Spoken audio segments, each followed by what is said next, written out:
Tragis, mobil pembawa makanan bergizi gratis atau PMBG malah seruduk puluhan siswa SDN 01 Kalibaru Cilincing, Jakarta Utara. Akibatnya 21 siswa dan 1 guru dilarikan ke Rumah Sakit Umum Daerah atau RSUD Cilincing, sedangkan yang mengalami luka serius dirujuk di RS Koja. Namun setelah menjalani pemeriksaan, masih ada beberapa siswa yang harus menjalani rawat inap, sedangkan yang mengalami luka ringan sudah diperbolehkan pulang. Mudah-mudahan tidak ada hal yang lebih parah dari itu. Saya berdoa betul dan saya tadi langsung memerintahkan kepada Direktur RSUD Koja dan juga nanti kepada RSUD Cilincing untuk memberikan pelayanan yang terbaik. Peristiwa ini tentunya peristiwa yang tidak terduga sama sekali karena betul-betul pagar pintunya sekolahnya itu tertutup rapat. Mobilnya masuk dan menabrak yang lagi dikumpulkan untuk proses literasi.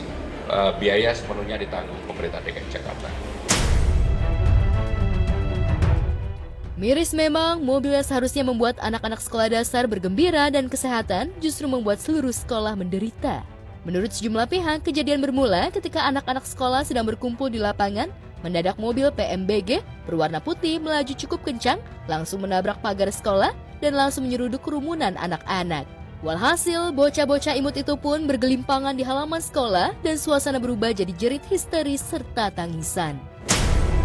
Hal ini akan kita dalami, kenapa sampai terjadi kejadian ada mobil masuk dalam halaman sekolah dan menabrak para siswa sehingga menimbulkan korban luka ya. Hal ini akan kita dalami ya. Motifnya apa? Apakah ini kaitan dengan kecelakaan ataupun faktor kesengajaan. Nah, ini dari Polda Metro ya sudah menyiapkan posko ya pelayanan di Rumah Sakit Cilincing dan Rumah Sakit Koja untuk membantu keluarga korban untuk bisa membantu para keluarga korban dalam hal mencari putra-putrinya ya. Dan juga perkembangan kesehatannya. Ini musibah, ya bukan berarti ini menjadi hal yang buruk. Alhamdulillah dari 21 anak-anak yang mengalami kecelakaan, di sini tinggal 5 orang, yang lain sudah boleh pulang karena memang sebagian masuk di Cilincing, tidak di sini. Mudah-mudahan dari impact kecelakaan tadi pagi, insya Allah bisa ditangani lah. Tragedi mobil PMBG seruduk anak-anak SD tetap saja menyayat hati. Namun pengemudi mobil berinisial AL yang diamankan pihak sekolah dari amuk massa mengungkapkan alasan yang berubah-ubah, berdalih dan menyalahkan kondisi mobilnya. Itu sebabnya ia kini menjalani pemeriksaan secara serius di kepolisian. Sopir dari kendaraan juga diamankan di Polsek dan sedang dalam rangka pemeriksaan. Sopir sama pendampingnya. Berarti ada 2 orang Bang yang diamankan? Yang diperiksa di Polsek.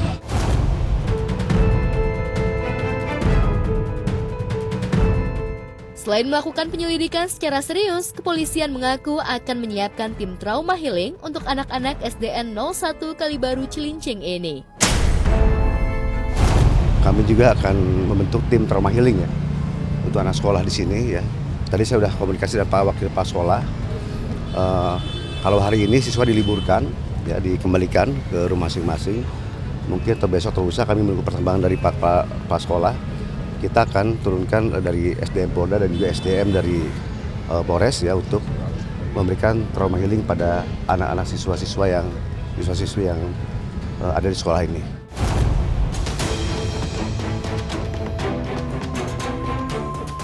Peristiwa miris yang terjadi pada anak-anak SDN 01 Kalibaru Cilincing ini begitu memprihatinkan bukan hanya pihak sekolah melainkan satu Jakarta.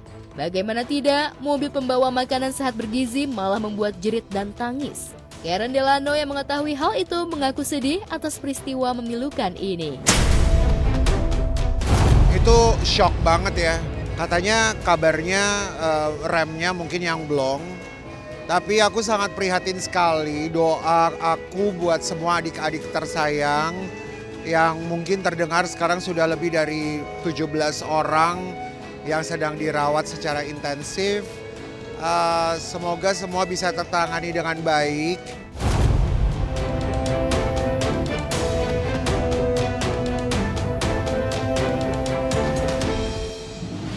Banget sih, yang pasti pasti aku akan membuat dia besok kembali seperti Amar-Amar yang dulu.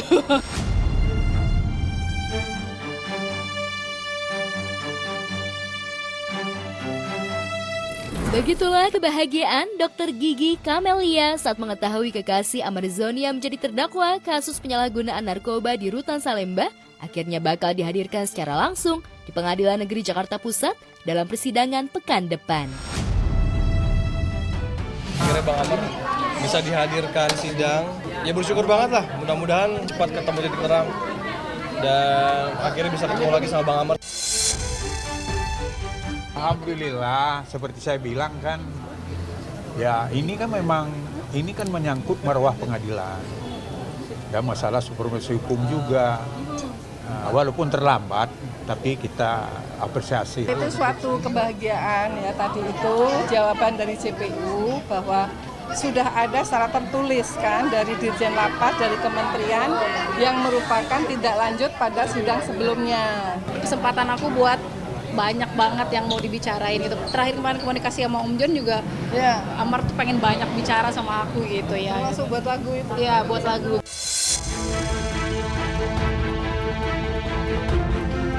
Tak ada yang tak mungkin jika kita mau berusaha. Setelah berkali-kali mengajukan permohonan agar dihadirkan langsung di persidangan kasus narkoba di Pengadilan Negeri Jakarta Pusat, akhirnya keinginan Amar Zoni itu terjawab juga. Majelis Hakim menetapkan dalam sidang Kamis pekan depan yang beragendakan pembuktian, Amar dipastikan akan hadir dan memberikan keterangan. Berdasarkan keputusan dari Direktur Jenderal Pemasyarakatan dan juga berdasarkan permohonan atau permintaan dari Kejaksaan Jakarta Pusat untuk peminjaman warga binaan sekaligus tahanan dalam perkara persidangan yang sedang berlangsung atas nama Amar Zoni akan dipindahkan sementara penempatannya di Lapas Narkotika Jakarta.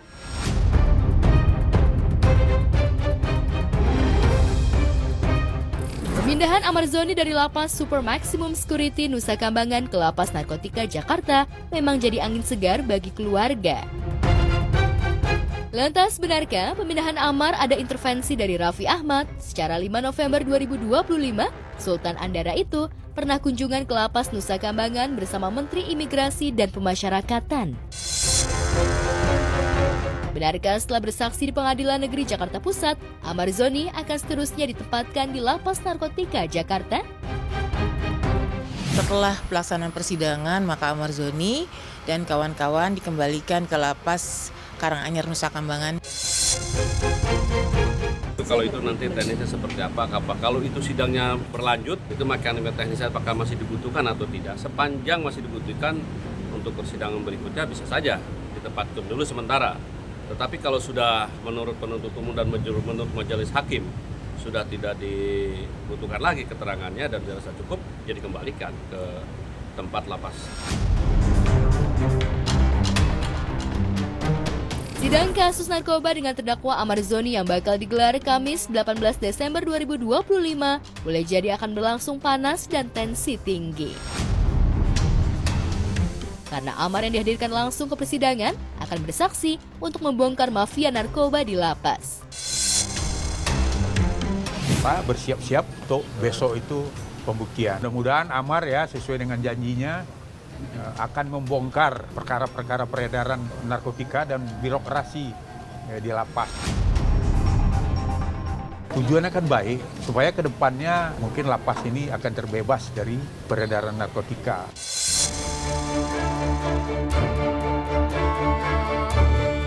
Ketika Amar Zoni dan keluarga sedang bahagia, bakal dihadirkan di persidangan Kamis pekan depan. Mantan istri Amar Zoni, Irish Bella, juga makin bahagia bersama suami barunya, Haldi Sabri. Irish seolah ingin pamer sama Amar Zoni dan keluarganya kalau ia jauh lebih bahagia dan beruntung bersama Haldi. Sering video call kok mereka dan sudah video call juga sama bapaknya sambung anak-anak dan justru Bang Amar berterima kasih dong dengan adanya bapak itu ya, misalnya ada bapak sambungnya, maksudnya mereka tercukupi, mereka terjamin gitu. Jadi Bang Amar juga aku selalu bilang kamu harus bersyukur gitu, nanti aja untuk ngebuktiin dia ya nanti aja setelah keluar, fokus aja dulu ke sini.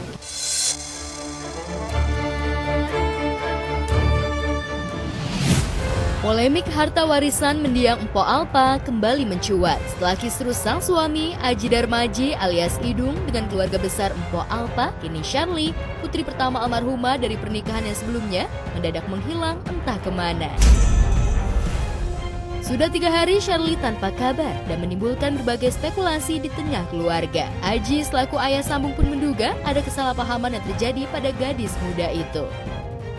Ketidakhadiran Sherly ini pun membuat proses sidang permohonan penetapan ahli waris mendiang Empo Alpa di Pengadilan Agama Jakarta terpaksa ditunda. Mengingat kehadiran Sherly begitu sangat penting, lantaran merupakan salah satu ahli waris yang sah dari almarhumah.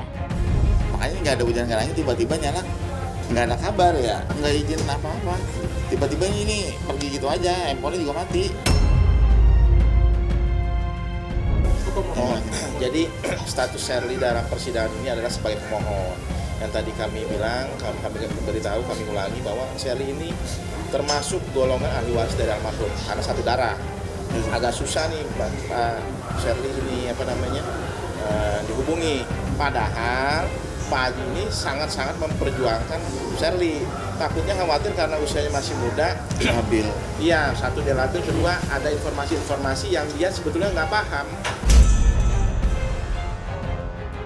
Kalau gue sih nggak tahu tanda kutip ya, gimana sih kalau kita biasa datang terus nggak datang tanda kutip, karena aku belum tahu permasalahannya.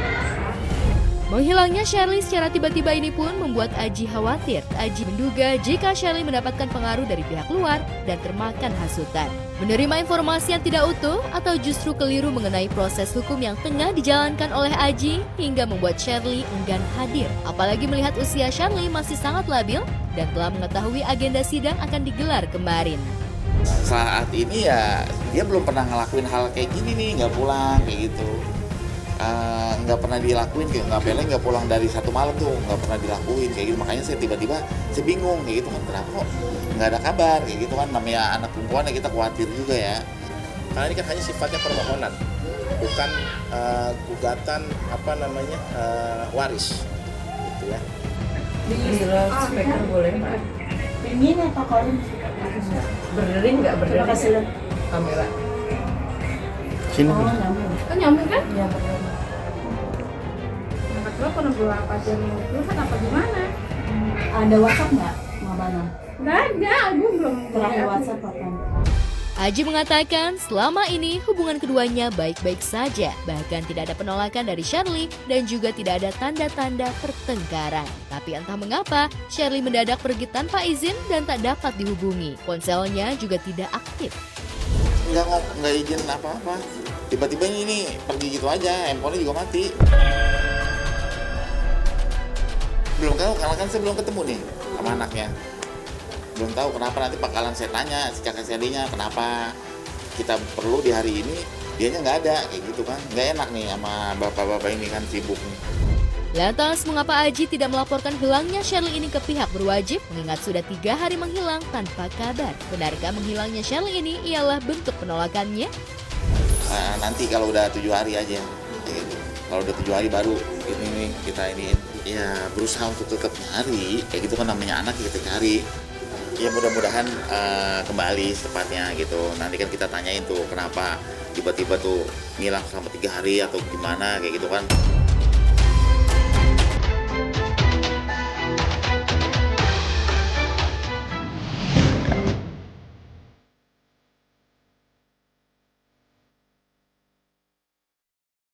Di mana ada Sarwenda, di situ ada Giorgio Antonio alias Gio. Tapi tidak dengan momen kali ini, Sarwenda yang tengah mengisi acara di Medan justru terlihat hanya pergi bareng timnya. Kemunculan Sarwenda tanpa Gio ini menimbulkan sejumlah spekulasi bahwa keduanya memang tengah jaga jarak. Boleh jadi ibu 3 anak ini memilih redam suasana yang sempat memanas demi sambut Natal dengan damai.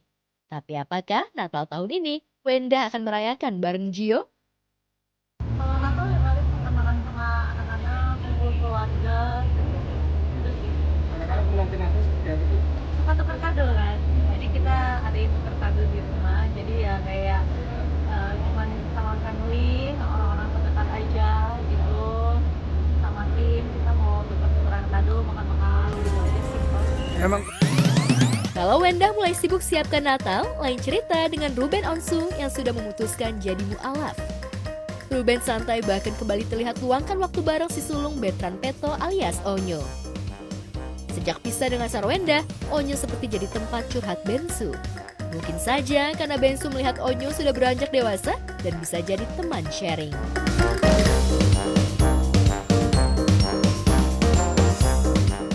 Tapi lucunya, ada momen yang bikin Bensu agak panik karena Onyo hampir keceplosan. Nah lo, keceplosan apa tuh? Nyo, lu jangan bikin berita ya, gue nggak ngapa-ngapain ya Nyo. Oh iya, sorry. Tahu sendiri. Sorry. Dia deh, ini anak malah dia. Ayah deket sama siapa. Di rumah juga dia juga yang nemenin. Yang kemarin tuh hoax ya. Hah? Hoax ya. Demi Allah gila. Aduh Nyo, sekarang bisa anaknya ngecengin kita, lu bayangin nggak tuh? Anaknya ngecengin kita. Benar atau tidak celutukan Onyo sih hanya Bensu yang tahu? Atau Bensu kembali pada Desi Ratnasari? Entahlah, tapi nyatanya Bensu sejauh ini hanya kerja. Ada waktu luang selalu mengupayakan bareng anak. Benarkah Bensu sudah cukup merasa bahagia dengan keadaannya saat ini? Atau jangan-jangan ada bahagia versi Bensu? Ya menurut aku tuh kayak gimana sih? Bahagia itu tidak merepotkan orang lain. Bahagia itu tidak harus senggol-senggol orang lain. Bahagia itu tidak harus jangan ngomongin orang di depan, ngomongnya di belakang aja. Maksudnya jangan ngomongin orang. Dan jangan menghasut orang. Siapa tuh? Enggak, itu kan fitnah itu lebih mengerikan. Loh, memangnya Ruben merasa difitnah lagi nih? Maklum, sejak pisah dengan Sarwenda, keduanya masih saja dikait-kaitkan satu sama lain. Bahkan sempat memanas perihal anak-anak. Mungkinkah ini lantaran sama-sama sibuk hingga miskomunikasi soal jadwal? Berita-berita yang katanya susah ketemu, ya nggak mungkin lah susah. Gampang banget, tinggal WhatsApp ke aku, kita koordinasi jadwal. Karena kan anak-anak juga sibuk ya, anak-anak juga punya jadwal banyak gitu loh. Nggak usah diperpanjang lah, ya nggak usah diperpanjang, kasihan anak-anak.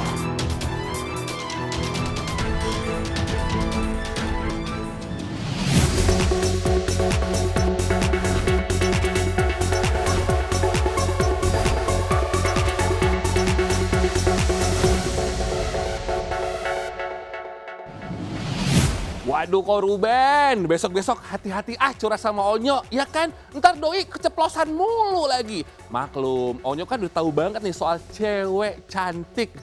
Tapi pemirsa ya, kalau emang benernya Ruben sudah punya yang deket, bahkan disebut sebagai calon pasangan, kita sih semuanya mengamini, alhamdulillah amin ya robbal alamin gitu. Biar apa? Biar imbang sama yang di sono.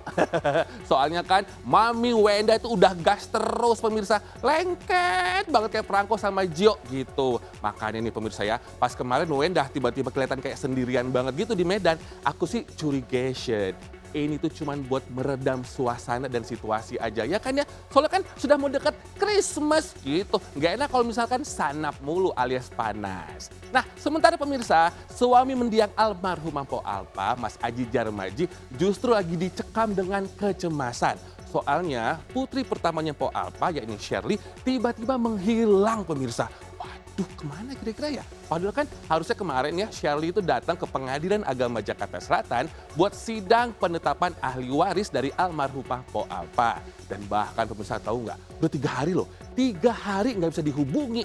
Kalau aku sih lapor polisi ya kan. Soalnya kan kalau misalkan orang hilang 1 kali 24 jam wajib telepon polisi gitu. Tapi kita berdoa ya nggak terjadi apa-apa yang membahayakan. Amin. Pemirsa masih bersama saya Robby Purba dan please stay tuned ya. Jangan kemana-mana karena abis ini ada Fuji nih yang tiba-tiba doyan banget pamer bisa gendong bayi. Bahkan pamer juga bisa merawat anak kecil.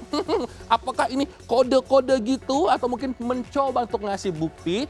Soalnya kan kemarin katanya sih Uti habis pepet banget gitu ke Daejeon.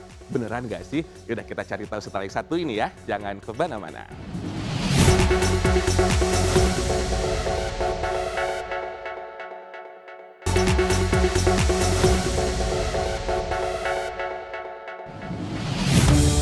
Kedekatan Fujian Utami alias Fuji PDKT dengan duda baru Na Dae-hoon tentu saja membuat heboh publik. Tak berhenti sampai di situ, Fuji membelalakan mata warganet dengan sengaja mengunggah video dirinya yang gendong-gendong anak kecil. Aksi pamer bisa gendong bayi mungil nan imut dengan benar serta bisa merawat dengan baik membuat si bayi merasa nyaman. Netizen sempat salfok dengan cara Fuji menina bobokan bayi dan langsung melayangkan tanya, apakah ini pembuktian atau bentuk rayuan?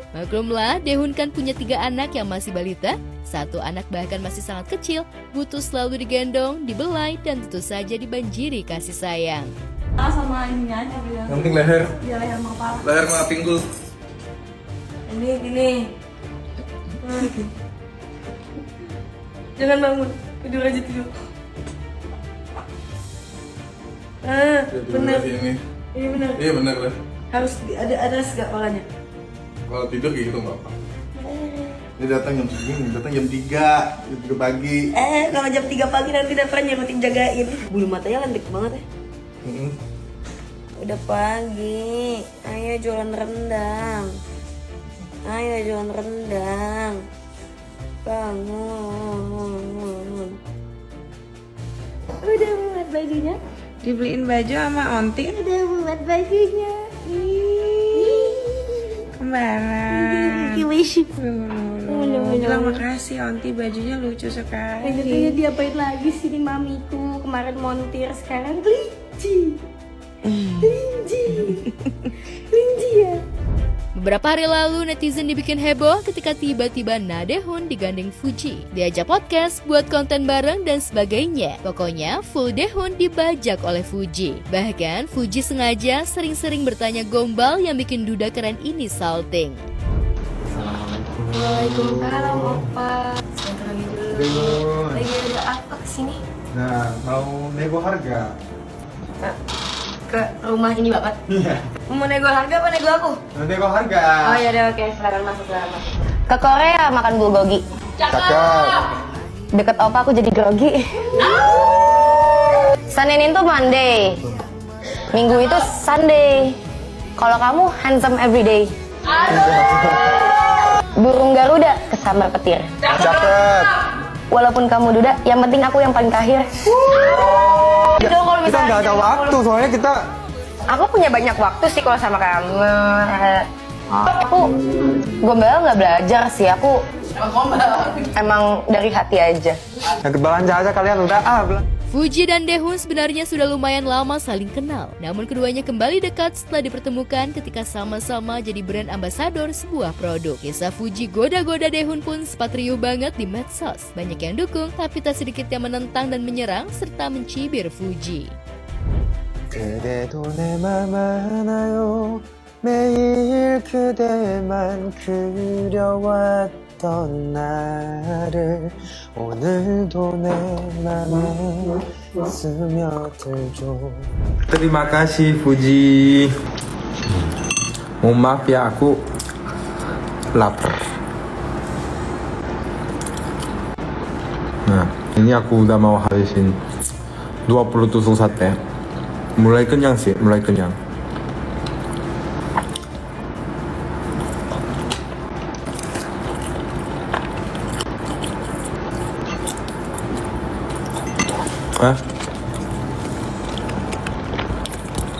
Apa perlu aku masukin biar ini? By the way, aku kemarin udah makan yang rendang Mama Fuji, enak. Jangan dijodoh-jodohin. Jangan gitu, nanti kalau dijodoh-jodohin aku dihujat mulu, guys.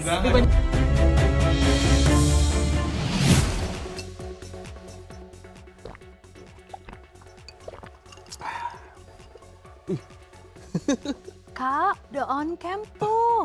Kamu malah minum. Minum apa sih, Kak? Aduh, mohon maaf ya pemirsa. Ini loh, aku tuh lagi minum si kolagen dari Sido Muncul. Kolagennya udah tripeptide loh. Kalau kata dokter kulit aku, kolagen tripeptide itu kolagen yang paling mudah diserap oleh tubuh kita. Dan penyerapan kolagennya lebih maksimal dan juga cepat. Jadi bikin kulit kita lebih kenyal dan juga sehat.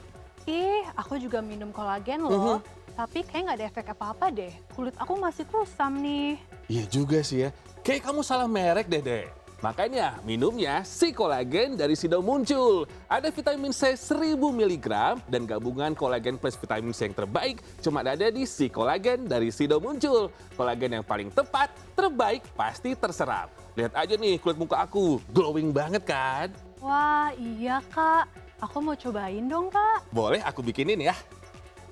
Nyeduhnya gampang banget loh. Nih, tinggal tuang aja ke dalam air yang udah diisi es batu. Terus di-shake deh. Wah, gampang larutnya ya. Iya, dan itu adalah ciri-ciri kolagen yang bagus. Gampang larut, jadi gampang diserap oleh tubuh. Cobain deh.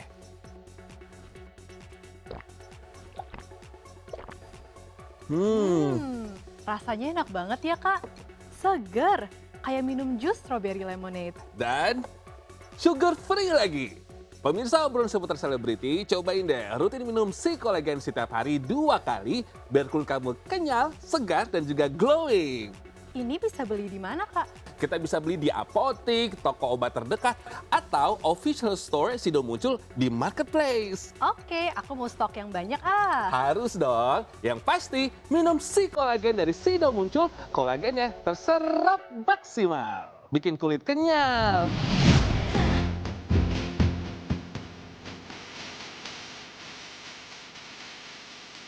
Tiada hari tanpa sensasi. Kalimat yang pas banget buat pasangan Pinkan Mambo dan Arya Khan. Sebentar akur, sebentar ribut. Meski berkali-kali dituding settingan demi cuan, nyatanya pasangan sensasional ini kerap bikin heboh dunia maya. Baru kemarin ribut, belum lama ini Pinkan dan Arya kembali pamer sayang-sayangan. Tengah LDR Jakarta-Singapura, ini cara Arya Pinkan lagi-lagi bucin. Ade, kenapa teh? Apa yang kamu bisa nggak temuin di cewek lain?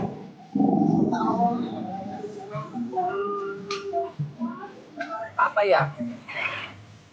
Soalnya udah tanggung 2 tahun. Males buka lembaran baru, kenal lagi sama yang baru, cerita lagi, ngobrol lagi, capek. Usai live sayang-sayangan, keduanya pun saling minta maaf yang menandakan bahwa ribut-ribut kemarin adalah bumbu-bumbu cinta keduanya.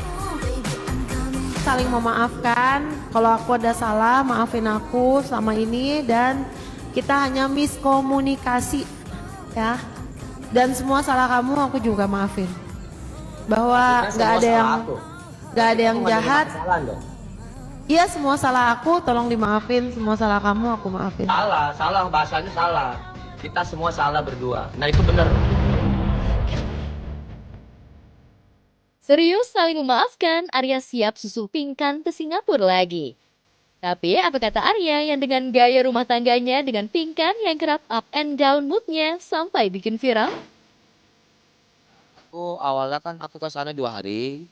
Habis itu aku pulang dulu, anterin anakku. Karena kan dia lagi ada urusan, dikasih waktunya cuman 2 hari dari mamanya. Karena dia sekolah juga gitu. Jadi ya kemungkinan kalau saya sempat ya saya nanti ke sana lagi. Saya cari uang dulu di sini. Dengar-dengar info sih di live dia sih, dia udah keluar dari rumah sakit. Boleh untuk pulang ke Indo, tapi mungkin lagi istirahat dulu di sana gitu, baru nanti balik lagi ke sini, dirawat di sini. Ya mengatasinya ya aku juga kadang suka bingung sama diri aku. Iya, jadi gimana ya gitu untuk kasih solusi, terus ngelurusin nih pikirannya kayak gimana biar supaya sependapat. Itu susah. Udah karakter dia seperti itu ya kayak kita kayak gimana.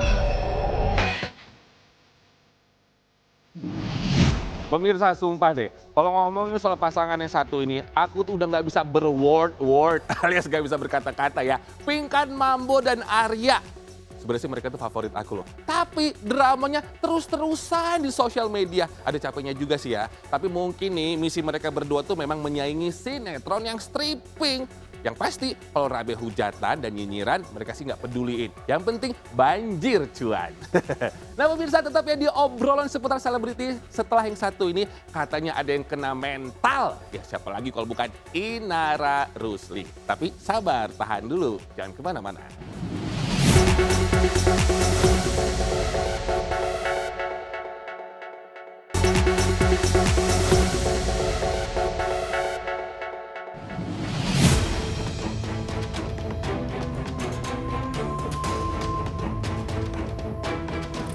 Kehidupan Inara Rusli benar-benar terpuruk dan berada di titik nadir sejak dipolisikan Wardati Namawa, istri sah Insanul Fahmi, dengan tuduhan perselingkuhan dan perzinahan. Tak hanya nama baik dan karirnya yang hancur, kejiwaan Inara juga terguncang. Bahkan dikabarkan Inara depresi sampai harus memerlukan bantuan psikiater. Ya nggak mungkin eksis dong Mas, saat ini sedang depresi. Coba dibayangkan bagaimana kita jadi diam. Ya mau minta maaf, cuma namanya orang saat ini tuh bingung ya. Orang depresi itu dia khawatir melakukan begini takut salah, melakukan begitu takut salah. Jadi dia lebih baik dia akan memilih untuk diam dulu gitu. Aku bawain kamu ke psikolog, kamu butuh apa, tenangin diri kamu. Tak hanya depresi, Inara Rusli juga rugi besar akibat laporan polisi istri sah Insanul Fahmi. Cancel culture, kehilangan pekerjaan dan cuan. Dia itu semua dia harus ganti rugi, bayar denda, terus dia harus mengganti rugi itu semua. Ya saya turut prihatin. Dia nangis ke saya, demi Allah dia nangis. Saya bingung kan. Gue mesti gimana nih, dia nangis gak berhenti-berhenti. Untuk semua pihak, kalau ada yang masih percaya sama aku berterima kasih dan memohon doanya. Cukuplah Allah yang jadi sebaik-baik saksi. Penelangsaan hidup Inara Rusli pun nyaris sempurna lantaran sejak kasus ini bergulir, ia dikabarkan belum pernah berjumpa dengan ketiga buah hatinya yang kini dalam pengasuhan mantan suaminya Virgon. Melihat realita yang terpampang di depan mata, Virgon pun dikabarkan siap merebut hak asuh anak dari tangan Inara. Kayaknya sih, Virgon mungkin kayaknya hak asuh anak kayaknya mau dia coba ambil tuh. Kayaknya ya, karena kan ya kayak gini kan modelannya gimana. Ketika Inara Rusli merasakan dahsyatnya penghukuman masyarakat terhadap wanita yang dicap sebagai pelakor, kehilangan semua yang dimiliki, Wardati Namawa justru kebalikannya, mawa panen rezeki dan cuan. Jadi brand ambassador, banjir endorsement, tampil jadi bintang tamu podcast dan acara televisi. Demi semua itu, Mawa rela meninggalkan kampung halamannya Medan, Sumatera Utara dan menetap di Jakarta. Tahun depan bakalan stay di Jakarta. Karena udah ada beberapa project lah, alhamdulillah. Mulai Januari nanti bakalan stay di Jakarta sama anak aku juga. Qadarullah lah semuanya. Udah kehendak Allah juga, ya Allah lah sebaik-baiknya saksi ya gimana perbuatannya mereka. Tak mau kalah sama istri sahnya, Insanul Fahmi yang sedang jadi public enemy, tak tahu malu dan buka tembok, mulai aktif lagi posting dan konten di medsosnya, sembari menjual kesedihannya jadi sasaran caci maki netizen. Berkali-kali tapi bisa hidup lagi. Pemirsa, kita akui memang ya seorang Inara Rusli itu lagi dalam kondisi yang sulit banget. Pengen ngapa-ngapain pastinya keliru, serba salah. Apalagi ya cap alias stigma merebut suami orang kayaknya bakal dicap tuh ya seumur hidup. Apalagi terancam kena pidana. Aduh. Tapi yang paling buruk adalah doi harus terpisah dari anak-anaknya. Aduh, itu paling menyedihkan loh sesungguhnya. Ya memang sih manusiawi gitu loh ya, biar kena mental. Ya semoga bisa ngambil pelajaran dan juga ada hikmah baiknya di balik yang apapun yang terjadi. Nah kira-kira nih setelah ini Inara masih yakin nggak ya, masih pede nggak ya kalau misalkan bicara soal poligami? Atau doi poliandri? Waduh, jangan sampai dong. Agar pemirsa gak kerasa ya, 1 jam udah bergosip. Saatnya sekarang aku Robby Purba dan tim harus pamit undur diri. Dan saksikan terus obrolan seputar selebriti dari Senin sampai dengan Jumat jam 7:30 pagi. Saatnya kami pamit ya. Dadah!